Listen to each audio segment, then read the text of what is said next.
तत्व ज्ञान को स्पष्ट करते हुए पूज्य स्वामी राम सुखदास जी कहते हैं, तत्व ज्ञान की प्राप्ति में दो मुख्य बाधाएं हैं, मोह और शास्त्रीय मतभेद। श्रीमद् भगवद गीता में आया है, यदा ते मोह कलिलम बुद्धिर्व्यतितरिष्यति तदा गन्तासि निर्वेदम श्रोतव्यस्य श्रुतस्य च। श्रुति विप्रतिपन्ना ते यदा स्थास्यति निश्चला समाधावचला बुद्धिस तदा योगम अवाप्स्यसि। अर्थात जिस समय तेरी बुद्धि मोह रूपी दलदल को तर जाएगी, उसी समय तू सुने हुए और सुनने में आने वाले भोगों से वैराग्य को प्राप्त हो जाएगा।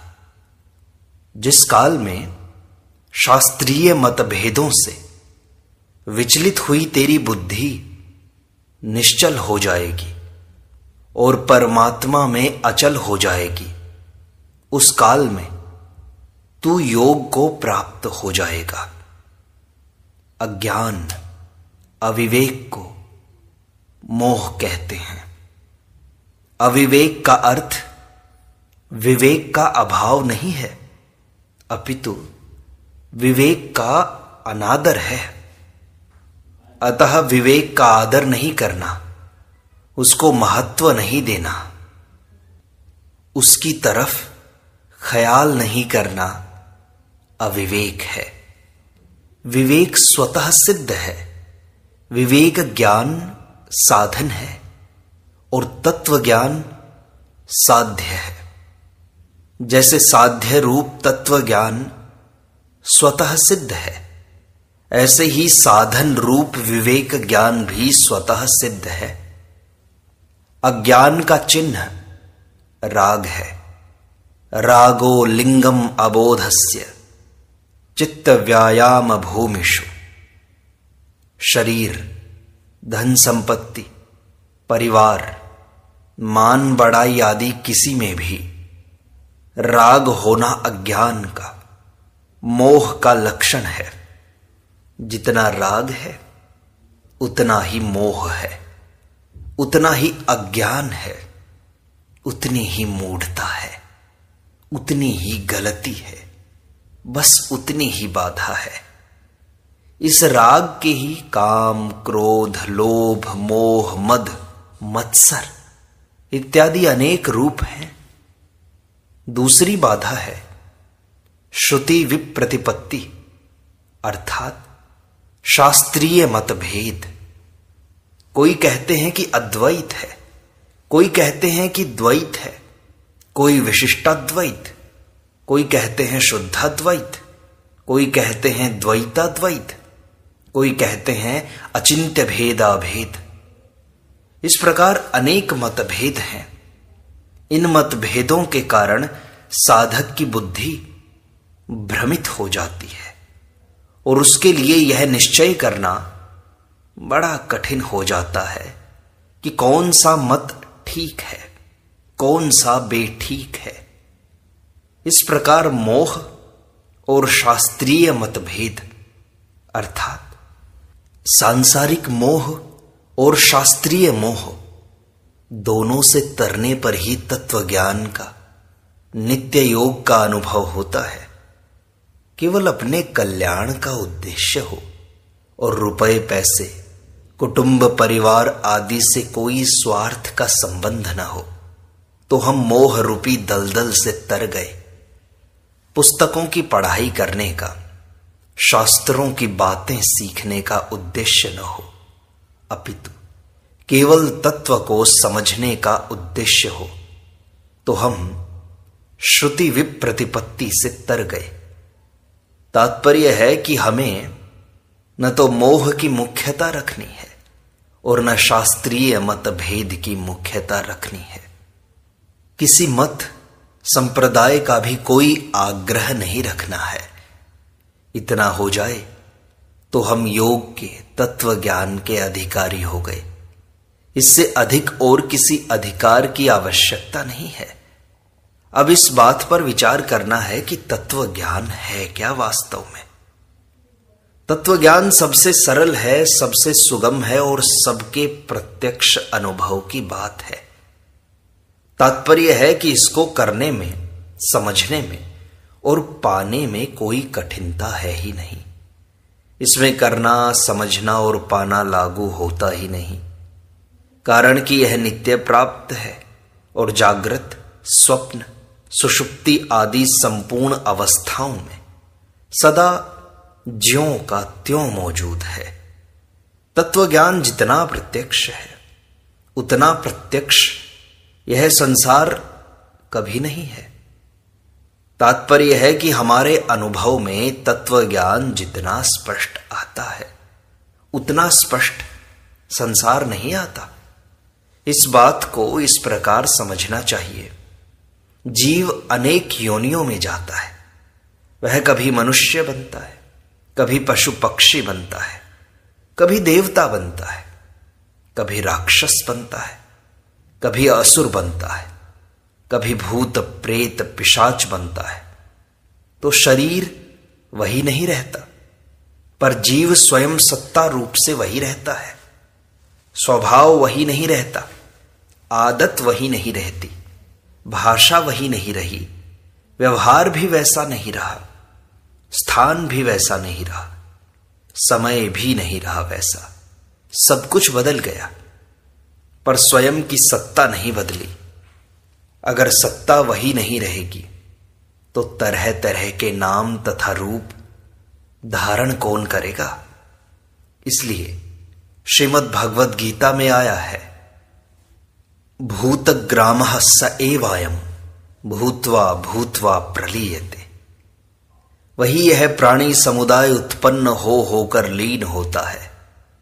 जो उत्पन्न हो होकर लीन होता है वह शरीर है, और जो वही रहता है वह जीव का असली स्वरूप अर्थात चिन्मय सत्ता होनापन है। यह आत्मज्ञान का वर्णन हुआ। अब परमात्म ज्ञान का वर्णन किया जाता है। सृष्टि मात्र में है कि समान कोई सार चीज है ही नहीं। लोक परलोक, 14 भुवन, 7 द्वीप, 9 खंड इत्यादि जो कुछ है उसमें सत्ता एक ही है। यह सब संसार प्रतिक्षण बदलता है, इतनी तेजी से बदलता है कि इसको 2 बार नहीं देख सकते। जैसे नया मकान कई वर्षों के बाद पुराना हो जाता है तो वह प्रतिक्षण बदलता है, तभी पुराना होता है। इस प्रतिक्षण बदलने को ही भूत, भविष्य, वर्तमान, उत्पत्ति, स्थिति, प्रलय, सत्य, त्रेता, द्वापर, कलयुग आदि नामों से कहते हैं। प्रतिक्षण बदलने पर भी यह हमें है रूप से इसलिए दिखाई देता है कि हमने इस बदलने वाले के ऊपर परमात्म तत्व का आरोप कर लिया है कि यह है। वास्तव में यह है नहीं, अपितु है में ही यह सब है। यह तो निरंतर बदलता है, पर है ज्यों का त्यों रहता है। है जितना प्रत्यक्ष है उतना यह संसार प्रत्यक्ष नहीं है। जो निरंतर बदलता है वह प्रत्यक्ष कहां है इतना प्रत्यक्ष है कि यह कभी बदला नहीं, कभी बदलेगा नहीं, कभी बदल सकता नहीं, बदलने की कभी संभावना ही नहीं। इसलिए गीता में आया है, ना सतो विद्यते भावो ना भावो विद्यते सतः। असत का भाव विद्यमान नहीं है और सत का अभाव विद्यमान नहीं है। तात्पर्य है कि जो निरंतर बदलता है उसका भाव कभी नहीं हो सकता, और जो कभी नहीं बदलता उसका अभाव कभी नहीं हो सकता।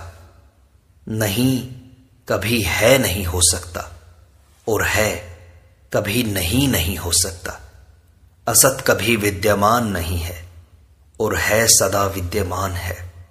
जिसका अभाव है उसी का त्याग करना है, और जिसका भाव है उसी को प्राप्त करना है। इसके सिवाय और क्या बात हो सकती है को स्वीकार करना है और नहीं को अस्वीकार करना है। यही वेदांत है, वेदों का खास निष्कर्ष है, वेदों का सार है।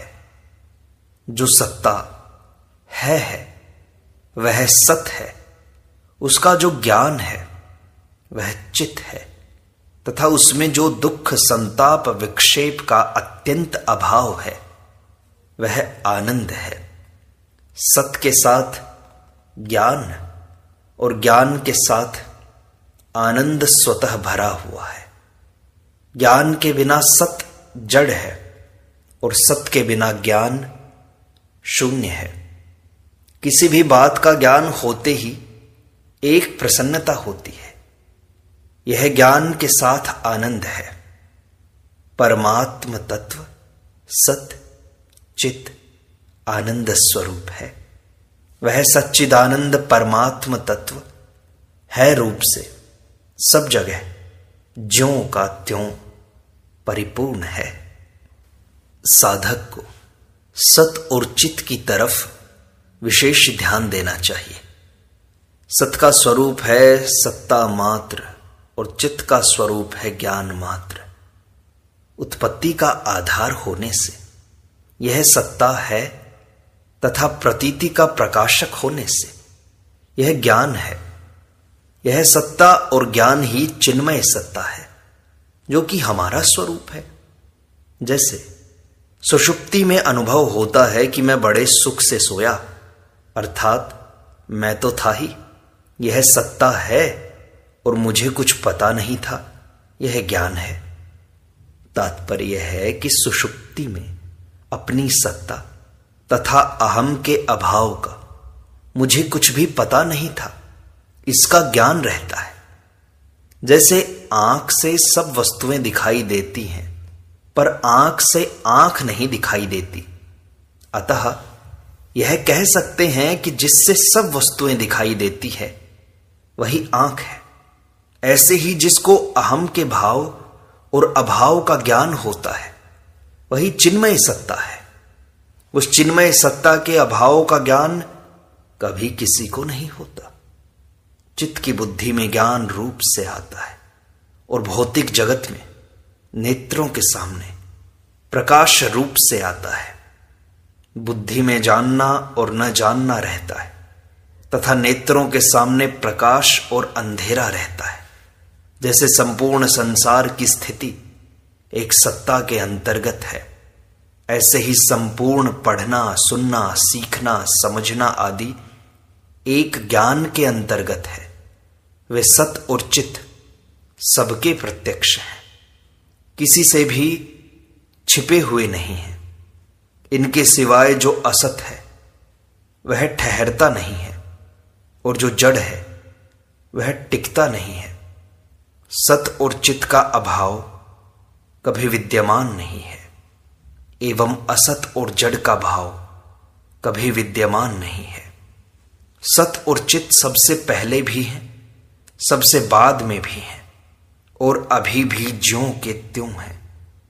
जिनकी मान्यता में काल की सत्ता है उनके लिए यह कहा जाता है कि परमात्म तत्व भूत में भी है, भविष्य में भी है और वर्तमान में भी है। वर्तमान में न तो भूत है न भविष्य है और न वर्तमान ही है, अपितु एक परमात्म तत्व ही है। वह परमात्म तत्व काल का भी महाकाल है, काल का भी भक्षण करने वाला है। काल उसी को खाता है जो पैदा हुआ है। जो पैदा ही नहीं हुआ उसको काल कैसे खाए? ऐसा वह परमात्म तत्व जीव मात्र को नित्य प्राप्त है। उस सर्वसमर्थ परमात्म तत्व में यह सामर्थ्य नहीं है कि वह कभी किसी से अलग हो जाए, कभी किसी को अप्राप्त हो जाए। वह नित्य निरंतर सब में ज्यों का त्यों विद्यमान है, नित्य प्राप्त है। यह परमात्म ज्ञान है। आत्मज्ञान और परमात्मा ज्ञान एक ही है, कारण कि चिन्मय सत्ता एक ही है, पर जीव की उपाधि से अलग अलग दिखाई देती है। भगवान कहते हैं, ममैवांशो जीवलोके जीवभूतः सनातना। इस संसार में जीव बना हुआ आत्मा सदा से मेरा ही अंश है। प्रकृति के अंश अहम को पकड़ने के कारण ही यह जीव अंश कहलाता है। अगर यह अहम को न पकड़े तो एक सत्ता ही सत्ता है। सत्ता के सिवाय सब कल्पना है। वह चिन्मय सत्ता सब कल्पनाओं का आधार है, अधिष्ठान है, प्रकाशक है, आश्रय है, जीवनदाता है। उस सत्ता में एक देशीय पना नहीं है। वह चिन्मय सत्ता सर्वव्यापक है। संपूर्ण सृष्टि उस सत्ता के अंतर्गत है। सृष्टि तो उत्पन्न और नष्ट होती रहती है, पर सत्ता ज्यों की त्यों रहती है। गीता में आया है, यथा सर्वगतम सौक्ष्म्याद आकाशम नोपलिप्यते सर्वत्रावस्थितो देहे तथा आत्मा नोपलिप्यते। जैसे सब जगह व्याप्त आकाश अत्यंत सूक्ष्म होने से कहीं भी लिप्त नहीं होता, ऐसे ही सब जगह परिपूर्ण आत्मा किसी भी देह में लिप्त नहीं होता। तात्पर्य है कि चिन्मय सत्ता केवल शरीर आदि में स्थित नहीं है, अपितु आकाश की तरह संपूर्ण शरीरों के, सृष्टि मात्र के बाहर भीतर सर्वत्र परिपूर्ण है। वह सर्वव्यापी सत्ता ही हमारा स्वरूप है और वही परमात्म तत्व है। तात्पर्य है कि सर्वदेशीय सत्ता एक ही है। साधक का लक्ष्य निरंतर उस सत्ता की ओर ही रहना चाहिए। एक साधक ने प्रश्न पूछा कि सत्ता में एक देशीयता दिखाई देने में कारण क्या है? स्वामी जी ने कहा, सत्ता को बुद्धि का विषय बनाने से अथवा मन, बुद्धि और अहम के संस्कार रहने से ही सत्ता में एक देशीयता दिखाई देती है। वास्तविक सत्ता मन, बुद्धि, अहम के अधीन नहीं है, अपितु उनको प्रकाशित करने वाला तथा उनसे अतीत है। सत्ता मात्र में न मन है, न बुद्धि, न अहम है। साधक ने प्रश्न किया कि यह एक देशीयता कैसे मिटे? स्वामी जी ने कहा, एक देशीयता मिट जाए, यह आग्रह भी छोड़ करके सत्ता मात्र में स्थित हो जाओ, चुप हो जाओ। चुप होने से मन, बुद्धि, अहम के संस्कार स्वतः मिट जाएंगे। जैसे समुद्र में बर्फ के ढेले तैर रहे हों तो उनको गलाने के लिए कुछ करने की आवश्यकता ही नहीं है, वे तो स्वतः गल जाएंगे। ऐसे ही सत्ता मात्र में शरीर, इंद्रियां, मन, बुद्धि, अहम आदि की प्रतीति हो रही है तो उनको न हटाना है न रखना है। चुप अर्थात निर्विकल्प होने से वे स्वतः गल जाएंगे। सत्ता मात्र को देखें तो वह कभी बद्ध हुआ ही नहीं, अपितु सदा ही मुक्त है। अगर वह बद्ध होगा तो कभी मुक्त नहीं हो सकता, और मुक्त है तो कभी बद्ध नहीं हो सकता। बंधन का भाव विद्यमान नहीं है और मुक्ति का अभाव विद्यमान नहीं है। बंधन की केवल मान्यता है, वह मान्यता छोड़ दें तो मुक्ति स्वतः सिद्ध है। मानव मात्र तत्व ज्ञान का अधिकारी है, क्योंकि सत्ता में सब मनुष्य एक हो जाते हैं। क्रूर से क्रूर, भूत, प्रेत, पिशाच, राक्षस आदि में वही सत्ता है, और सौम्य से सौम्य, संत, महात्मा, तत्वज्ञ, जीवन मुक्त, भगवत प्रेमी आदि में भी वही सत्ता है। वह सत्ता परमात्म सत्ता से सदा अभिन्न है। केवल उस सत्ता के सम्मुख होना है। इसमें क्या अभ्यास है, क्या परिश्रम है, क्या कठिनता है, क्या दुर्लभता है, क्या परोक्षता है? सत्ता में न मल है, न विक्षेप है, न आवरण है। अभ्यास तो दृढ़ और अदृढ़ दो तरह का होता है, पर सत्ता दो तरह की होती ही नहीं। सत्ता और उसका ज्ञान होता है तो सदा दृढ़ ही होता है, अदृढ़ होता ही नहीं। अनुकूल से अनुकूल परिस्थिति में भी वही सत्ता है और प्रतिकूल से प्रतिकूल परिस्थिति में भी वही सत्ता है। जीवन में भी वही सत्ता है, मृत्यु में भी वही सत्ता है, अमृत में भी वही सत्ता है, जहर में भी वही सत्ता है, स्वर्ग में भी वही सत्ता है, नरक में भी वही सत्ता है, रोग में भी वही सत्ता है, निरोग में भी वही सत्ता है, विद्या में भी वही सत्ता है, अविद्या में भी वही सत्ता है, ज्ञानी में भी वही सत्ता है, मूढ़ में भी वही सत्ता है, मित्र में और शत्रु में दोनों में वही सत्ता है, धनी और निर्धन में दोनों में वही सत्ता है, बलवान व निर्बल दोनों में वही सत्ता है। चिन्मय सत्ता तो वही एक ही है। अगर हम उस सत्ता में ही रहें तो सत्ता के सिवाय जो अनुकूलता प्रतिकूलता आदि कुछ है ही नहीं। जैसे छोटा बालक मां की गोद में ही रहता है, गोदी से नीचे उतरते ही रोने लग जाता है, ऐसे ही हम उस सत्ता में ही रहें, सत्ता से नीचे उतरे ही नहीं। कभी उतर जाएं तो व्याकुल हो जाएं, चाहे अनुकूलता आ जाए चाहे प्रतिकूलता आ जाए, चाहे जन्म हो या मृत्यु, निरोगता हो या बीमारी, संयोग हो या वियोग, संपत्ति हो या विपत्ति, मुनाफा हो चाहे घाटा, करोड़पति हो या कंगाल, चिन्मय सत्ता में क्या फर्क पड़ता है? सत्ता में कुछ होता है ही नहीं, उसमें न कुछ हुआ है, न कुछ हो रहा है, न कुछ होगा और ना ही कुछ हो सकता है। कुछ भी होगा तो वह टिकेगा नहीं और सत्ता मिटेगी नहीं। उस सत्ता में हमारी स्थिति स्वतः है में हमारी स्थिति स्वतः है और नहीं में हमने स्थिति मानी है। मैं पुरुष हूं, मैं स्त्री हूं, मैं बालक हूं, मैं जवान हूं, मैं बूढ़ा हूं, मैं बलवान हूं, मैं निर्बल हूं, मैं विद्वान हूं, मैं मूर्ख हूं। यह सब मानी हुई स्थिति है। वास्तव में हमारी स्थिति निरंतर है में है। उस है के सिवाय किसी की भी सत्ता नहीं है। उस है के समान विद्यमान कोई हुआ नहीं, है नहीं, होगा नहीं, हो सकता नहीं। वह सदा ज्यों का त्यों मौजूद है। वह सभी के प्रत्यक्ष है, किसी से बिल्कुल भी छिपा हुआ नहीं है।